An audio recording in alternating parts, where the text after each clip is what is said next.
I am thrilled to have one of the most fascinating people I know join me tonight, Esther Rodriguez Brown. Esther is an international speaker, an author, a business owner, and a passionate humanitarian and a fierce advocate for healthy living. And so, without further ado, let's welcome to a conversation with Brian, Esther Rodriguez Brown. Esther, welcome to the show. Thank you, Brian. I am so thrilled that you're here. You know, one of the things that we do at the beginning of each one of my shows is I ask people to tell about their personal story and their professional journey. But I want to read something from your wonderful book, The Power of Your Hands, Mudras for Your Everyday Life. I want to read the first paragraph from your acknowledgments. This book is an offering to God. I am grateful to the Divine Mother and Father for allowing me to follow my path and purpose in this lifetime and to continue guiding me through my spiritual journey. And you go on to thank a number of people, including your husband, Mike, and your children, and some of your spiritual teachers. But I'd like to have you just take a moment before we get into your book, Esther, to talk to the audience about your professional journey, but also your personal story. So, who is Esther Rodriguez Brown? Wow, that's a big question, Brian. Who is Esther? I'm still finding out who is Esther. And because most of the times we are not who we think we are. So I think that has been my journey, not only here, but since I can remember in back in my country in Spain. I was born and raised in Spain, as you know. Right. And um, I always been called to do something different, and I always felt as a young person that it was difficult for me to fit in on the roles that my parents want me to play, or the people around me want me to play, and so I always felt a little bit like a outcast like I didn't fit in. So Right. I always joke with Mike and the kids that I'm from another planet, and I just was, they dropped me here, please take me back. But so I did in Spain. I did law school. I went to law school. I did 4 years, and then I realized that the law looked very good in the books, but the way we apply law is not fair. And that is not only in Spain. I realized that this happened in the United States as well and around the world. And that's what I was like, maybe that's not what I'm gonna do. And I did different things there. I was a business owner at the age of 26, and since there I always have my own business. And I met Mike around 2000, and actually February 6th was 22 years that we Oh, met. wow. And yeah, Time it flies, looked right? like, yes. And then in 2001, I moved to the United States, to Las Vegas. Go figure. I've never been in my plans to move to the United States, but for sure not to Las Vegas. And yeah, I think, I feel that I have two lives, which in one life, the life that I had in Spain, and Right. then the life that I have here. It's so weird when we move out of our country. I think we become this global citizen or a person without a country, and we belong to everywhere but nowhere. You know, Esther, one of the things that I said in the intro and I said in my promotions when we were talking about you is truly you're one of the most fascinating people I know. And when you just were talking about yourself and kind of saying you never really felt like you fit in, I think that is a beauty of yours. That's a strength of yours because of what you've done really around the world. But what you've done in particular to an organization that you birthed, you and Mike birthed, but it really was your baby, the Embracing Project. Can you talk to the audience about the Embracing Project? Because I think it is so special, and it is not something that I ever even thought about, you know, somebody doing because it sounds like, or it feels like these kids, quote, are kind of like throwaway kids, and you're the one who just dives in and said, these are my kids, these are my babies. I'm going to figure out how to help them, how to save lives. Can you talk a little bit about the Embracing Project? Yes, I love to do that because like you say, that's my baby. I got pregnant for 2 years and then I gave birth, because I I was thinking about, oh, I came with well, actually, let me rephrase that.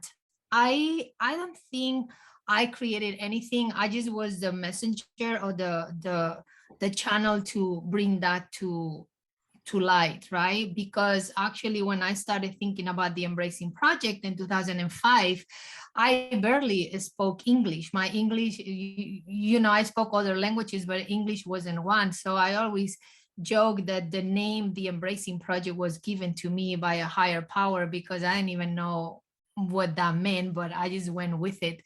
So when we came up with the Embracing Project, the mission, or the initial mission, was to teach the similarities between gangs and genocide. And the reason why that was or came as an idea is because when we were in Fayetteville, North Carolina, Mike was he was coaching at the time for the minor league, the NBA minor league, and I went back to school and I was doing my bachelor's in criminal justice, and I thought, like, well, I really want to see how the system works from within. And Right. I'm one of those people that when I want to know something, I just jump into the pool and then I'm like, oh, maybe I need a Learn how to floaty. swim.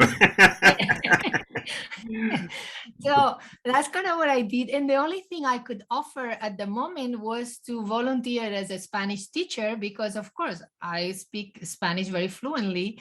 And that was kind of the door to get into the juvenile detention in Fayetteville. And what I saw, it was a lot of children, most of them children of color, of communities of color, that they came and they came and come out and came and come out. It was like a revolving door. And the idea of children being involved in certain situations like gangs, Right. and I did some work with children, the child soldiers and other parts of the world, and one day I decided to bring the stories of the invisible children from Uganda, and just share with the kids in the detention center about these kids, that they were called the night commuters, and they have to go from town to town in Uganda to not to be recruited to be soldiers by the LRA. And so what I saw was, like, I still thinking, and I get a little emotional and get goosebumps because you have here a bunch of kids that they have no hope for their future, but they were so excited about helping other children and what they perceived to be in a war situation. Right. And yeah, and they were like, oh my goodness, Miss Esther, we want to go to Africa and help kids. And I was like, wow, this is something here. And that's how the Embracing Project came to be.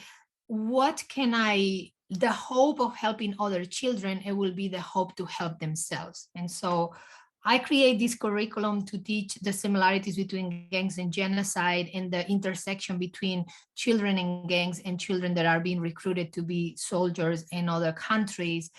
And that's how came, and I start doing a lot of classes in different places. And then when we moved back to Las Vegas in 2007, I was able to incorporate that idea as a nonprofit, and then to start working with other populations. But in 2008, we received a call from the judge. Was this 14 years old girl that she was involved with a Mexican gang here in the city of Las Vegas. And what we find out is that she was being exploited by the gang to bring money into the gang as an asset, right? And so that's kind of how it shifted into what is today and what has developed, and is one of the pioneers organization here working with children that are being exploited through sex. And Esther, one of the things that just fascinates me is that, and I've talked to Mike about this, is your fearlessness, because this is not, something that a person would think to, just go into, a neighborhood where there's gangs and to help kids. Where does that come from?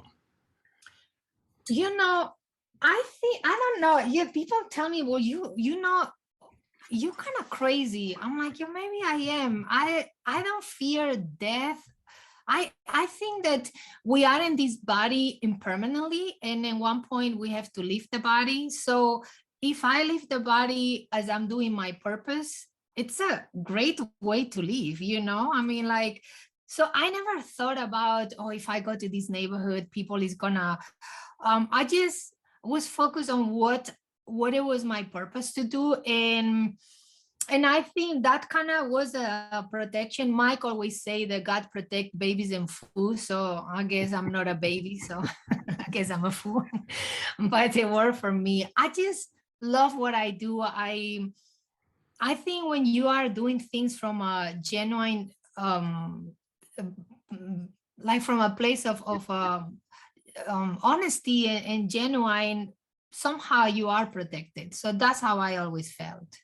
One of the things that I really, again, just admired you about was, you talked a little bit about it earlier as you were talking about how, the kids who were in, juvenile detention wanted to go and see the child soldiers. And you did that. You took kids from here over to Liberia and to like an orphanage, and really those kids, their lives were changed because of what they said, what they saw, and what they experienced. Yes, I think that's that's the part that really fascinate me the most, and I love it because it's like bringing just souls together and kids that they going through a lot of different experiences, but then we are not so different apart from each other. And I think one of the things that I love to do, and I do now, we get into a little bit later with the book, is to get people to realize that we are not as different as we like to think we are. And it doesn't matter what your experience is how we relate to each other and what are the points of commonality. So yeah, we took actually I took two groups. The first group was 6 girls, all of them from Las Vegas, and all of them had been involved in trafficking, in substance abuse, gangs, and their lives completely change forever. And not only their lives, I think when you are able to be the catalyst to change somebody's life, you change generations. Yeah, yeah. Yeah. So I talk about that all the time. If you can change, somebody's life, then you're not changing just the person in front of you. You're changing their kids and their kids and their kids. And so, yes, you are changing generations. Let's pivot to your book, because I was reading this and I was diving into it. And one of the things that really, fascinated me is this idea of mudras, and we'll talk about that in a few seconds, because mhm. I really had never thought about it until you wrote the book, and when I was reading it, I was like, wow, our hands are truly powerful. But can you actually kind of actually transition from what we were just talking about in terms of the kids, and they're experiencing trauma, and so, how does this book link to your work with survivors of trauma? Because, child soldiers, the trafficked girls, but other people have experienced trauma. And so, how does this book link to this idea of survivors of trauma? Yes, our body is, yes, one of the layers of our existence, and is the first layer, is the grosser layer of our existence, right? Right. Because it's what is tangible and what we can touch. And so it's also the gate into trauma. We most of the times we experience trauma through our body. Um, And when we talk about trauma, people think about sexual abuse or physical abuse or domestic violence, but trauma, it can come from a car accident. It can come from the loss of someone that you love, or for a long illness, or for feeling betrayal by somebody who you love. And so those traumatic experiences are being experienced through the body first. That's where we feel that punch in the stomach, or our Yeah. heart. It's very somatic in our body, but we barely pay attention to that. And when you talk about healing trauma in general, the first response is to, okay, well, you should go to therapy, or you should go and talk to somebody about it. But a lot of the time, survivors of trauma, they don't want to talk about their trauma, but they want to feel better. So this book came, I practice mudras myself, and I share with the kids that I work with. I introduce them into meditation, yoga, different things that we use in the Vedic tradition. And what is important is that how we can release trauma from the body. The body, the trauma is also is a way of energy, and so it gets stuck in our bodies.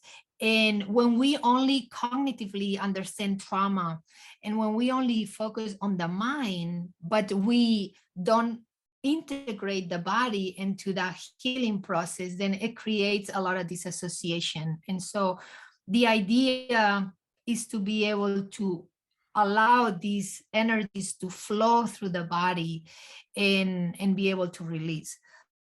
But of course, mudras is not only for trauma. Mudras is a practice that we use through meditation. We also use to improve our physical health. Right. Like problems with digestion, etc. So what are mudras for people who had never really, kind of broached this subject? It was something that was very new to me. So what are mudras?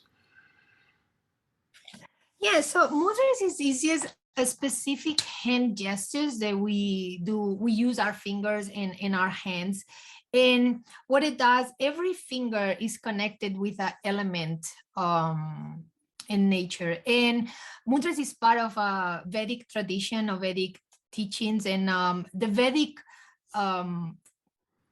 Vedic knowledge is so vast. So you have different branches. You have Ayurveda, which is more of the medical branch of the Vedic knowledge. You have yoga, you have Vedanta. So it's many, it's very vast. So, but mudras, it's a part that work specifically with certain energies. So in Ayurveda, we see everything is created by, not only in Ayurveda, in reality, everything is created by the elements. You have the ether, you have the element of air, the element of fire, water, and earth.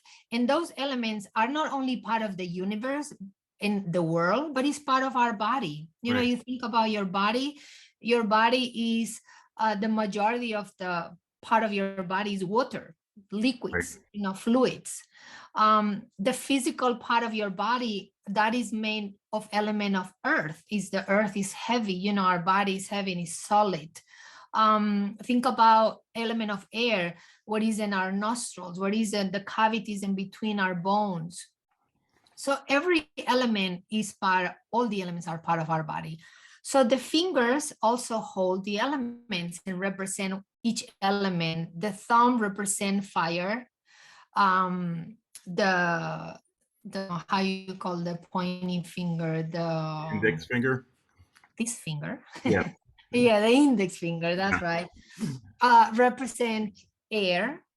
The middle finger represents the space. Hmm. The annular finger is linked to the element of earth, and the little finger is represents or is linked to the element of water. So when we bring fingers together to do certain mudras, we are bringing these elements together so we can balance those elements in our body. So So, for instance, so before you yeah, go on, Esther, would you say that that these elements are a source of pleasure or a source of happiness? Well, what happens is that when we have any kind of imbalance in our elements, Hmm. it can contribute to illnesses because we are out of balance. Right. So the whole idea beyond Ayurveda and the mudras and any other tools that we learn is to bring our body, our mind, and our soul into balance. Because only when we are in balance, we can live a healthy life. And so if you have your element of air out of balance, for example, and the element of air is related to our mind, our thoughts, but also our colon and certain parts of our digestive system. If it's an imbalance, then maybe you're gonna feel a little bit constipated, or you're gonna feel bloated on your stomach, Right. or you're gonna have fear or anxiety, overthinking, because it's too much going on here in your head. Sure. So we want to bring those elements back into a natural state of balance. And I'll get deeper into your book. I'll talk a little bit about Ayurveda and how that those practices, yoga and Vedanta, helps us with healing. But what I'd like to ask you is, how did you learn about this? I know you can you talk a little bit about your time in India and in the all the things that you've done to educate yourself about this idea of mudras. Yeah, so I mean, since I was very young, I always been interested in other I would say philosophies other than the one that was given to me by birth, Hmm. and the traditions that we have in birth, and so I always been a busy bee, trying to learn different things Yeah, that make sense to me. sure. And but I really got deep into it when I came here and I started practicing yoga 20 years ago. I really got very deep into the practices of yoga. And when I say practices of yoga, I'm not only refer to the asana, the postures of Right. what yoga, with is more the Western idea of what we are taught, Mhm. right? Yoga is just being doing Yes. twist and all that. Yep. But yoga is a spiritual practice because it really goes deep in. And it doesn't matter what denomination, spiritual practice is non-denominational, is Right. getting in touch with your higher self, right? So I really got into that. I start really getting in touch with more of the Buddhist practices as well. I became vegetarian for spiritual reasons, and a little bit start changing the vision or the filter how I look life, because I start learning new things and new wisdom that it makes sense to me. Right. And so from there, it was like a snowball. I wanted to know more and I wanted to learn. And I went to become a yoga teacher. And, I went to India. And actually, funny story, not that funny when it happened to me, but the first time I went to India, I got deported. So, Really? yeah. I don't remember that. Yeah, maybe other, I always say, I'm like, okay, I don't get deported from the United States and I go to India for spiritual experience. Wow, I get deported. So yeah, the first year, and I was going to a teachings that the Dalai Lama was giving in a Tibetan monastery, and I was so excited. And I didn't realize that my visa expired as I was flying into India. I Because do remember now. I you remember remember Mike that? told me that. Yes, I do remember. Wow. That is And I just got into the plane against the advice of the airline. I was like, okay, stubborn. yeah, please, you're gonna talk to me. I'll do it. So I decided to go from London to New Delhi. And when I got there, they were like, no, ma'am, your visa expired yesterday. I'm like, oh my God, I fake a heart attack and nothing works. So they put Sorry. my time. Let Yeah. me go. But I came back and I told Mike, I said, you know what, I'm going back to India. And he's like, okay, well, you crazy. And, 6 months later, I was back in India with a visa of 5 years. And I went and I went to the monastery where the Dalai Lama was doing the teachings, and I stayed there for almost a month. Yeah. And studying different things. And I went back different times in study Ayurveda there, in of course yoga. I have my teachers here as well. I've been studying Vedic astrology for 3 years now, which is fascinating because it talks about our karma and what are some of the karmas that we bring into this lifetime, and how we can deal with these karmas and experiences that sometimes is so overwhelming for us and we don't know how to handle it. So I like to go to the source of what the teachings Yeah. are and learn from there. And India is a beautiful country, but a lot of people feel like, okay, I'm going to go to India, I'm going to have this spiritual experience. And my experience is that India is going to bring out what you need to face. And my first encounter with India was deportation. Yeah. That was my first encounter. And yeah, so Well, I appreciate it you was. sharing that, because I really think that when people, and I encourage you to buy this book, because I started to, and again, we'll talk a little bit more about it, but I started to look at how many mudras you had. There's like 40 different mudras you have in your book in terms of the hand, the way you can really use this to, support your health. But I encourage people to buy the book, but I wanted you to tell your story, because I want people to know that you're credible, to know that you're just not selling a book. It's like you're living this, right? And so the question I have is, you've used this term Ayurvedic or Ayurveda. How does that relate to the book? So in the book, if you look on the mudras, you see that you have some of the elements in the dosha. And so each mudra, it's good to balance certain elements and certain dosha of the body. And when I mean dosha, in Ayurveda, we all have a constitution that we are born with. And it's based on what elements are more prominent in your constitution when you are born. And those are classified as a vata, pitta, kapha. Those are the three humors, let's say, or three constitutions that we all have.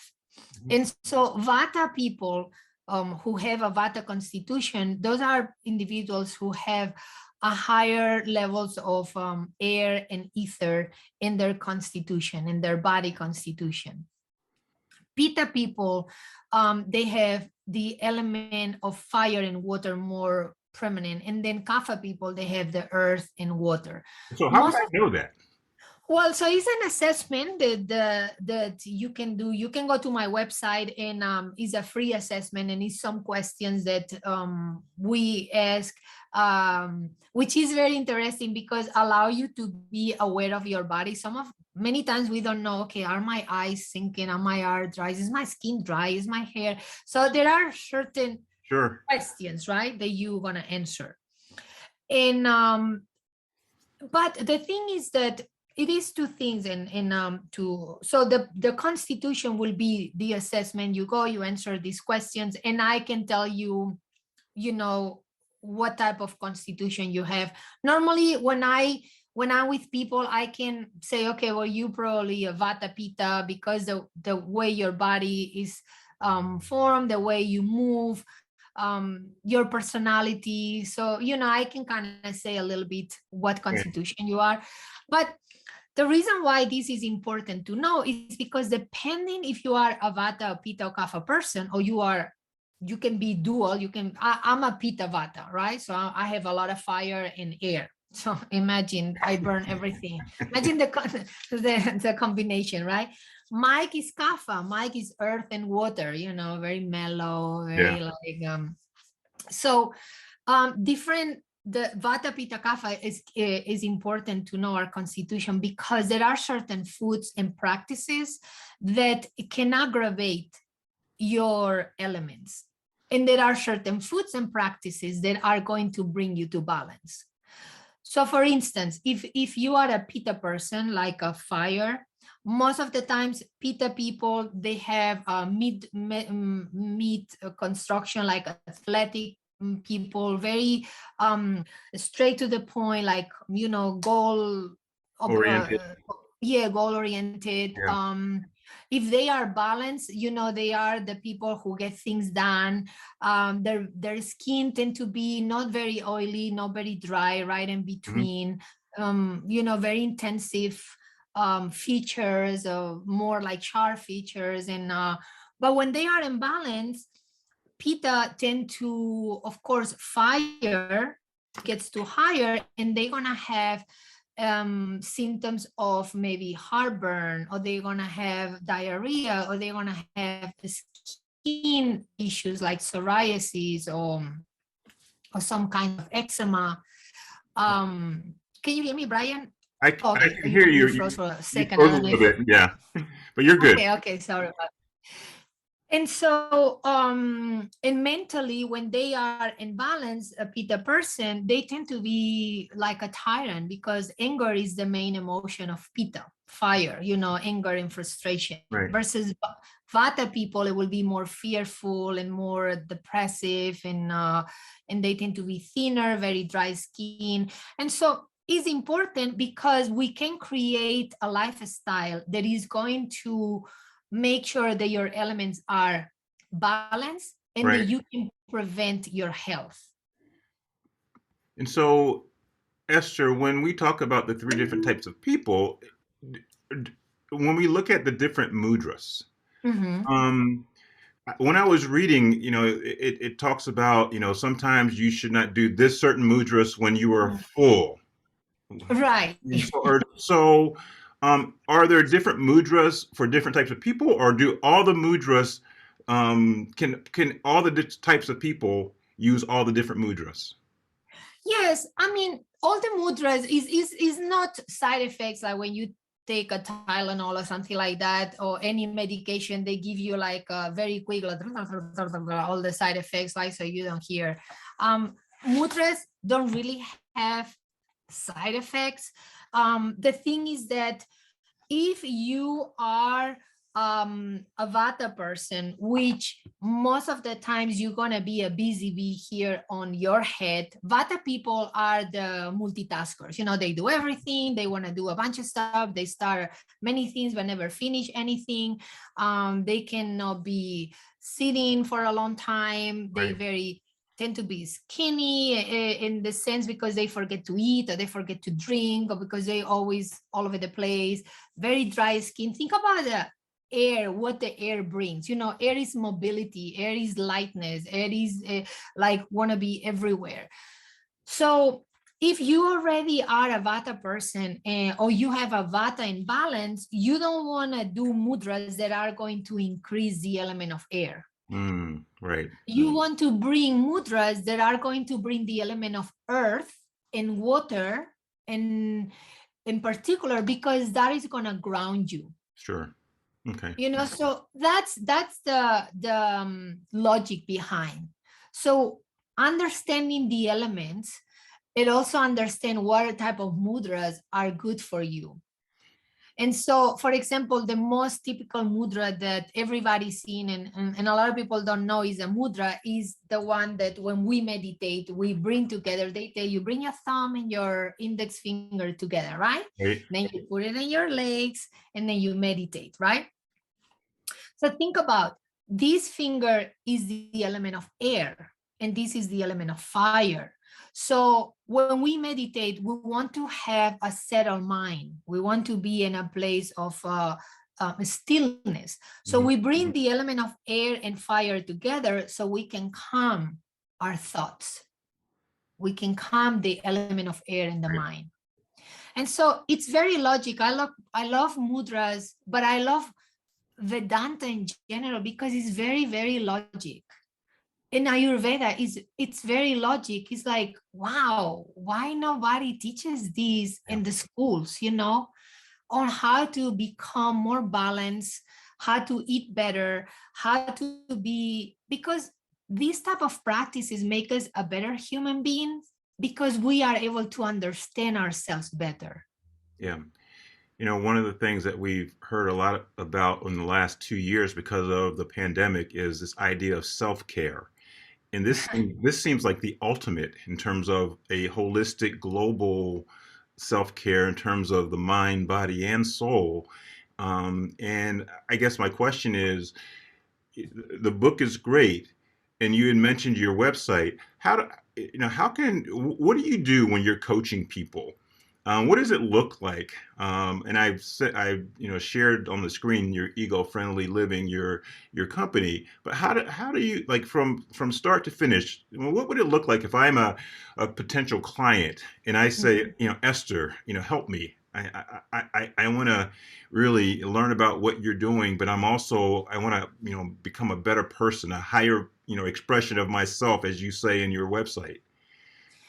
Right. So, I always meet the client where the client is.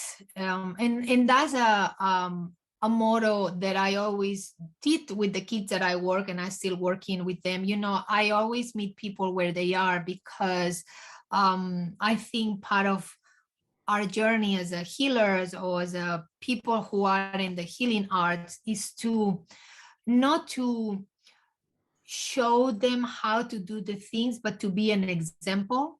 Mhm. And also we have to be patient and to um, not to impose. The fact that these things work for me, for example, doesn't mean that everybody's at that level, right? So I want to make sure that I know where you are and what space, and then I don't want to overwhelm you with all these new concepts. And we what I find out, Brian, when people come to me is that most people want a quick fix Yeah. because this is what they teach us. Right. You take this pill and suddenly you're gonna lose weight, or Yeah. suddenly you're gonna stop feeling happy, or. And it's not such a thing as a quick fix. It doesn't exist. Yeah. Everything that fix quick, unfix quicker. Yeah. Yeah. So the commitment is that you have to be committed to yourself and to the desire to become better. And so I guide my clients and to get to know themselves better. So I have a program that is 12 weeks, and the 4 first weeks we focus on the body.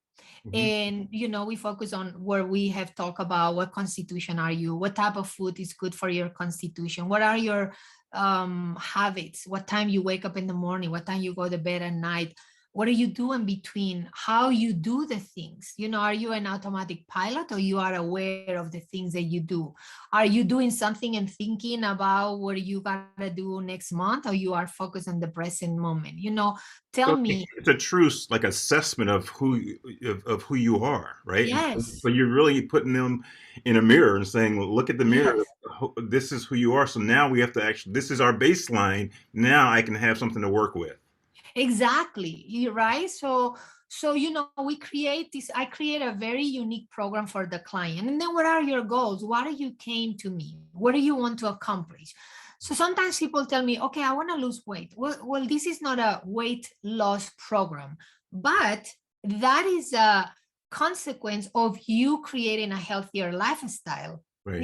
You're going to lose weight because you're going to be more mindful of what you eat and how you eat, Right. because it's not only what we put into our mouth, it's also what it comes out of our mouth that make us ill as well. Yeah. So all these things, we want to be aware that the next 4 weeks, we focus a lot in the mind. What are some of the emotions that you deal with? Where are you feeling those emotions in the body? Where those emotions are coming from? How are your reactions to those emotions? And then the last 4 weeks we focus on our soul. And a lot of people that come to me, also these are people who are searching for something. They maybe were taught about certain faith, but this is not fulfilling, or maybe they're looking for something deeper, or maybe they want to dip into their faith that they are born into, but they want to find a different meaning. And so what I do is to integrate these three layers of our existence: body, mind, and soul. Wow. And hopefully, I mean, my goal is that after these 12 weeks, you don't need me anymore, because I don't want to. I mean, it would be great for business that you stay with me Right. for years, right? But that's not the purpose. The purpose is share the tools, and then you Yeah. can go and have a healthy and happy life. And yeah, the goal is to not fish for them, is to teach them how to fish, right? Right, exactly. Yes. And I just shared a screenshot, but I'll put it back up. And this is from your website, but Mhm. this is something that's on your website. It talks about Ayurveda deep dive, one-on-one holistic coaching and mentorship with Esther. Um, those are some of the things that our audience, if they're interested in, they could contact you. But again, I think what you're doing for humanity. This is just, again, I use this word fascinating because of what you have done to spread goodness throughout the world. I mean, you've been everywhere. Thank you.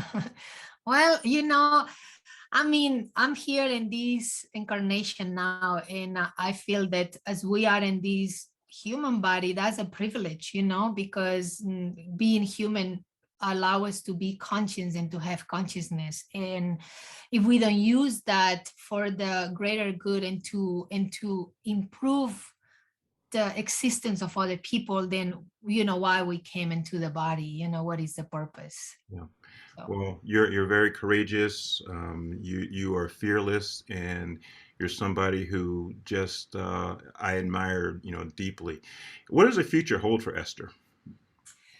I don't know. I mean, I like to focus on the present moment. I can tell you that what I would like to do, and what I'm working in different projects. I'm working in another book now, and it is a little bit my experience into advocacy, and the work that I did in activism and advocacy. But I'm trying to bring this um spiritual experience that I have, or how I grow spiritual through this advocacy and activism that I did through so many years. So I'm working on that book. I work with the state of Nevada as well. I am a consultant for them, working with children. I'm planning to travel back to India as soon as we can. I don't know. The future is something that is so I don't know. It's there. I just try to focus on the moment, and I hope that the future hold happiness for me and fulfillment. That's all I can um ask for. Well, in just knowing you and knowing what you've done, you are working, as you said at the beginning. You're a work in progress. Basically, you're just still learning, and I think you continue to soak it up. But your goal is always to help others, and I think when you help others learn how to fish, then you're changing generations, Esther, and you've Thank changed you. so many generations of people and their families. It's just amazing. My final question, and I ask this usually at the end of my shows, and it really, because you're an educator. Everybody's an educator who teaches. And in this challenging time, this the COVID situation, the social justice challenges that we've had, what would you say to any educator who is struggling now in pre-K through grades 12, or higher ed, or anybody who does teaching now, when they're seeing so many stressors come at us, I mean, from all around the world? What would you say to them to help them kind of rebalance themselves in order for them to continue to have the passion for this profession that they came into the profession with? Right. You know. I always tell people to breathe. And a lot of the times they look at me like, okay, well, we breathing, we're still alive. And my next question is, are you really breathing? Because mechanically your body is allowing you to breathe. It doesn't mean you are mindful of your breath. And um, for me, breath is a reset. It's like a reset button and allow us to put things into perspective. So just taking a moment, a mindful moment, and closing your eyes and really taking a deep breath through your nose and holding that breath and being in that empty space that the breath bring, and then allowing yourself to exhale fully and being aware that you are able to inhale, retain, and exhale is a very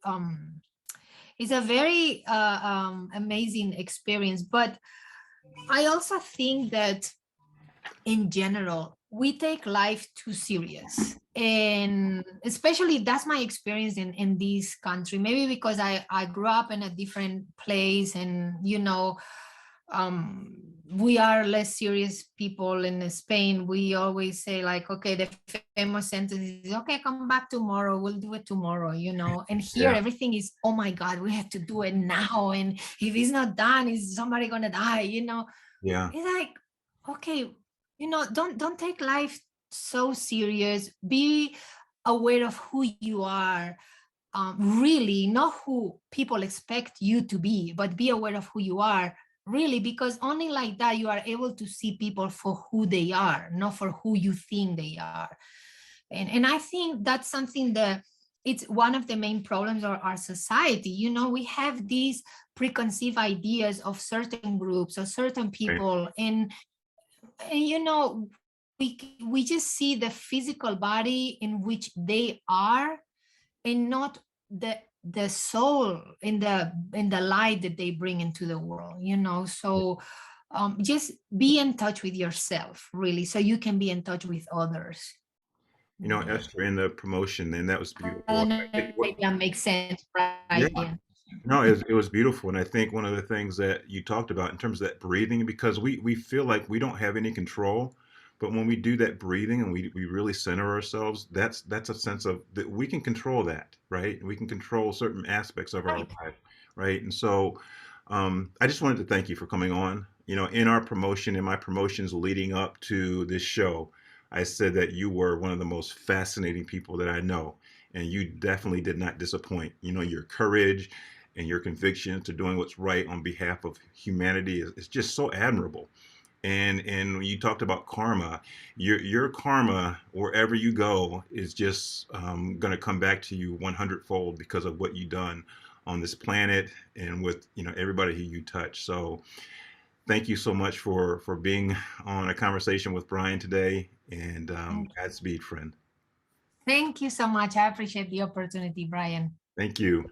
Thank you Thank you. all for joining me. And next, on our next conversation with Brian on February 23rd, we're going to have Maurice McDavid. He is an author, he's a principal, and he has written a new children's book, What I Want to Be When I Grow Up. And so plan to join us on February 23rd on a conversation with Brian. And again, we want to thank Esther Rodriguez Brown for all the things that she does for our planet, for our world, for our people.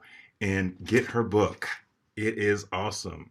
The Power of Your Hands, Mudras for Your Everyday Life. Thanks for joining us. We'll see you next time. Thank you, Esther.